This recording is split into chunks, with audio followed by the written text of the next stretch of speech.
Hi, it's Mr. Flint here, and I'm here to talk to you about effective presentations. I'd like you to spend some time thinking about times you've sat in a presentation, or maybe you've given a presentation, and in your mind, what is it that really makes an effective presentation? I'd like you to take some time to discuss that as a class right now.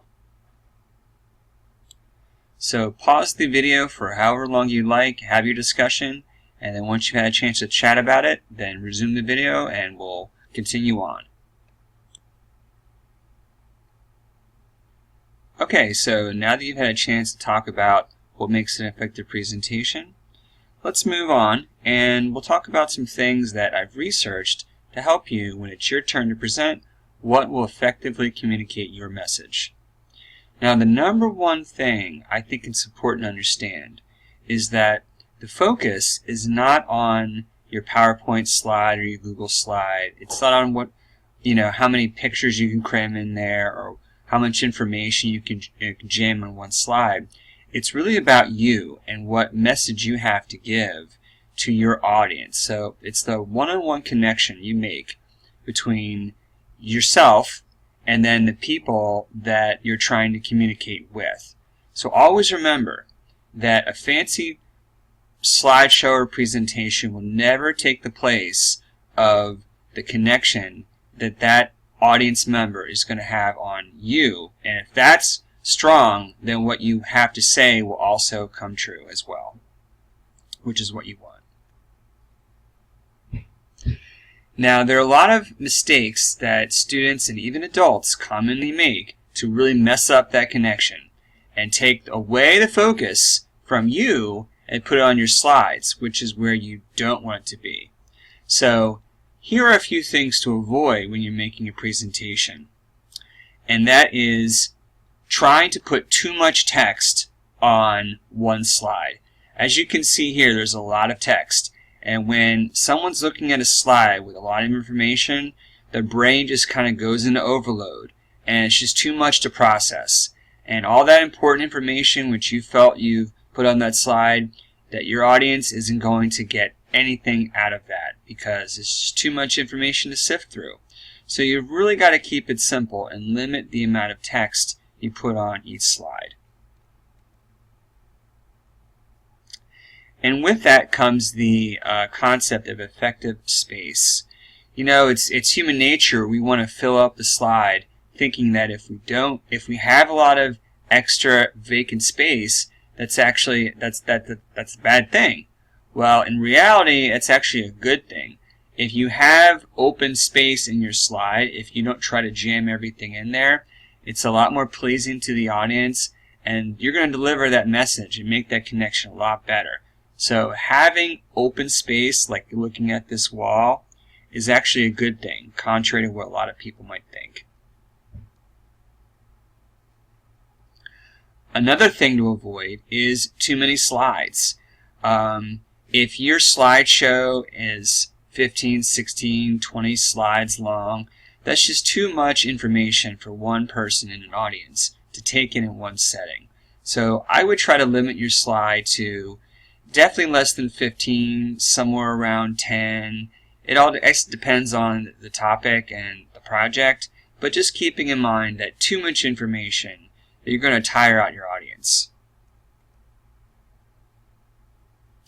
Okay, now I know that it can be very tempting to include a lot of clip art and cartoons, and when we look at it, it looks fun.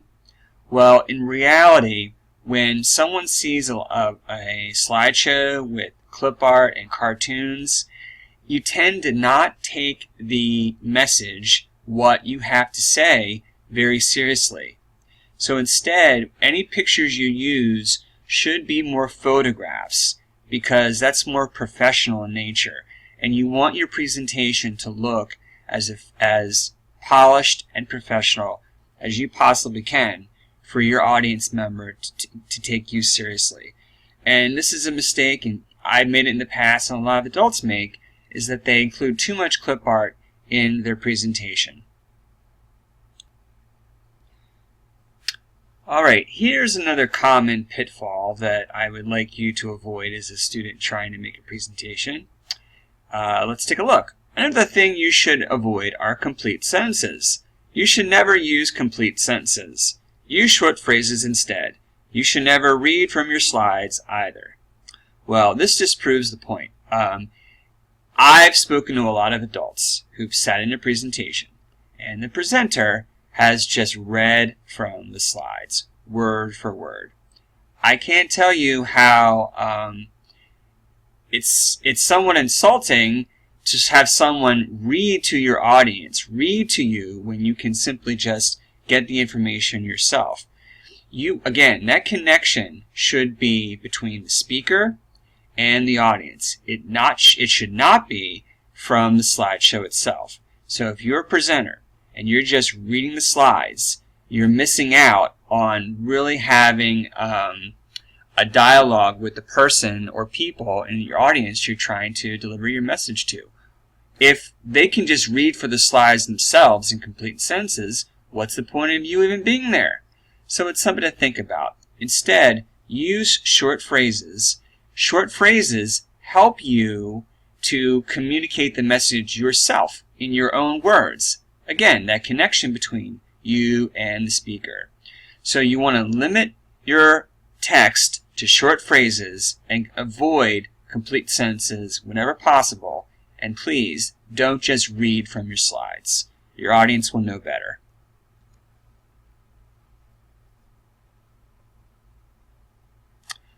Boy, that was a long transition, wasn't it? Yeah, PowerPoint especially. Google not so much, but PowerPoint especially. There's a lot of fancy transitions and moving from one slide to the other. And when you have a lot of fancy transitions and slow transition, it really just takes away from your message and slows your presentations down.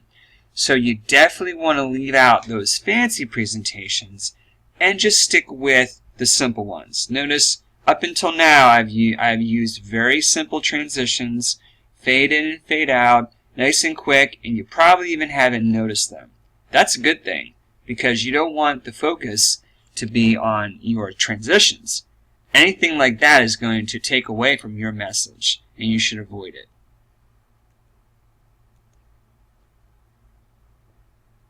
Well, what do you think? Do you? You probably answered no. A very bright background and dark text is, when you look at that, your brain just goes into crazy mode. It's not very pleasing to look at, and again, it's taking away from your message. Well, yeah, it's a lot more pleasing to the eye. Now, in my research, I found that a dark background and white or light text is the way to go. The brain it's very pleasing to the mind and the brain, and you want to keep your backgrounds and your text as clear as possible so the audience can focus on what you have to say in your information. They don't want to be focusing on the colors that you choose. And another thing to avoid is those pictures in the background. When you have pictures in the background, you can't even read the text that you have in there. It just, again, distracts the audience. So instead of pictures, which I know it's very tempting to have those in the background, and prove you're really tech savvy, but it's not about being tech savvy, it's about delivering a good presentation, right? So I would suggest, and the research suggests, dark background with light text.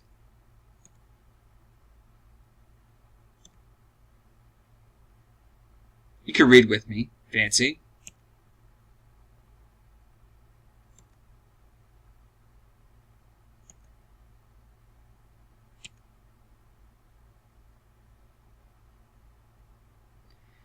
Boy, those fly-ins are fancy, aren't they?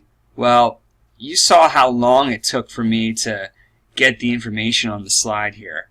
And those things, while they are fun and you can make yourself look very technologically advanced, it just slows your presentations down.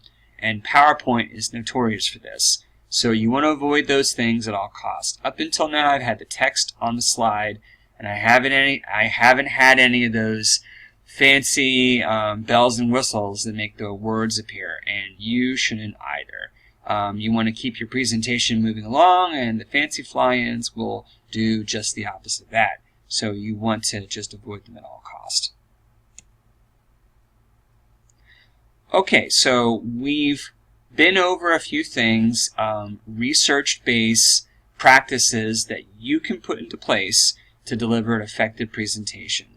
Now, the video is not over yet. I'm just going to pause here, and I want you to have a discussion with someone around you as a class what you now believe makes an effective presentation. And I'm just going to stop it for a few moments right now, and then just push pause again when you're ready to resume. Okay, so you've had a chance to discuss as a class. I'm hoping that you picked up some tips as when you work on your upcoming project and present it, that you'll deliver an effective message to your audience. Just one final remark before we move into some sample slideshows is that a presentation is all about you delivering a message to your audience members. It's not who can have the fanciest pictures. It's not who can cram as much information into your slides. It's not about your slideshow at all. It's about what you have to communicate and how effectively you can do that, and that's all based upon the personal human connection you can have with other people who are listening to what you have to say. So once again, the focus is on you. As long as you keep that in mind, I believe that you will deliver an effective presentation. So at this point, what I'm going to do is I'm going to show you two more presentations, sample presentations, and I want you to critique them. I want you to evaluate them based on the things that we've learned.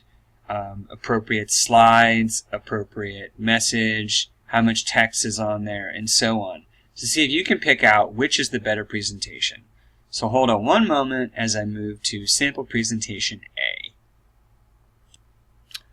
Okay, here we are with sample presentation A. This is going to be about polar bears. I'm going to go through the slides, and I am going to present this as if I were presenting to an audience, you. And after the presentation is over, I want you to have a discussion with your teacher or with people around you on how effective you thought the presentation was, based on what you know about effective presentations. Okay, so here we go. Polar bears, our neighbors to the north. Where do polar bears live? 60% of the world's polar bears live in Canada. Some polar bears live in Alaska, Greenland, Russia, and Norway. Polar bears hunt seals in openings in the ice called leads. Sleeping and bedding. Polar bears sleep for 7-8 hours at a time. Polar bears sometimes take naps, especially after feeding on a seal. Polar bears sleep more during the day than the night. Sleeping and bedding. In the winter, polar bears sleep in shallow pits they dig in the snow. Walking and running. Polar bears walk 5 to 6 kilometers per day.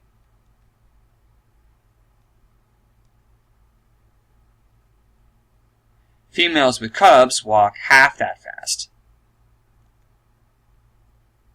Polar bears can run as fast as 40 kilometers per hour. And that's the end of the presentation. Now, what I'd like you to do is turn and talk with someone near you or have a discussion with your teacher about how effective do you think this presentation was.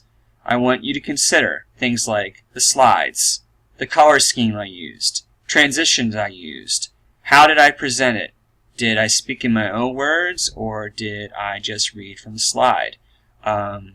So how well did I establish that personal connection with you, and how effectively did I communicate my message? So I'm just going to stop right here, press pause on the recording, and then you'll have a chance to talk, and we'll resume after you've done having your discussion.